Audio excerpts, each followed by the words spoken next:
حضرت مسیح علیہ السلام نے چراغاں کرایا وہ ایک سیاسی مصلحت پر مبنی تھا، اور اسی طرح بعض اوقات آپ ہمیں آتش بازی بھی لے دیا کرتے تھے تاکہ بچوں کا دل خوش ہو، اور فرمایا کرتے تھے کہ گندک کے جلنے سے جراثیم ہلاک ہو جاتے ہیں۔ صرف بچوں کو دل خوش کرنے کے لیے نہیں، بلکہ آتش بازی میں گندک ہوتی ہے، اس کے جلنے سے فضا صاف ہوتی ہے۔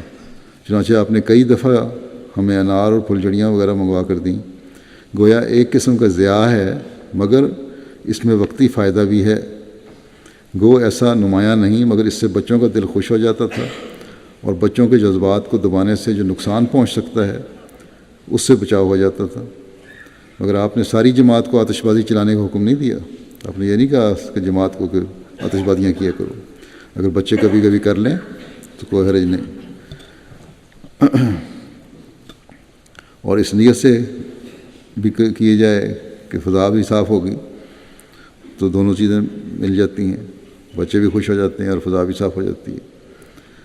بچے اگر تھوڑی سی تفریح کر لیں تو کوئی حرج نہیں ہے، ان کے جذبات کو بالکل دبایا نہ جائے۔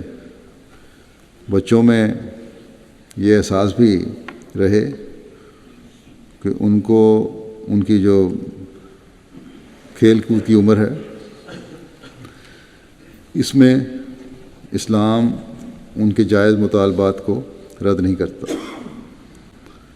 مثلاً چراغاں ہے، آتش بازی ہے، جہاں انہیں ملک کی مجموعی خوشی میں باتیں شامل کرتی ہیں، ان سے ملک سے ایک تعلق کا اظہار بھی ہوتا ہے،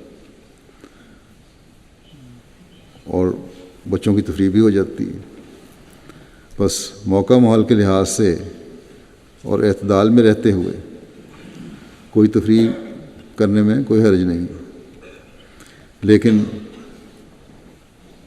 یہ بچوں پر بچپن سے ہی واضح کر دینا چاہیے کہ اسلامی تعلیم کے دائرے اور ملکی قانون کے دائرے کے اندر رہ کر ہی ہم یہ ساری باتیں کرتے ہیں اور کریں گے۔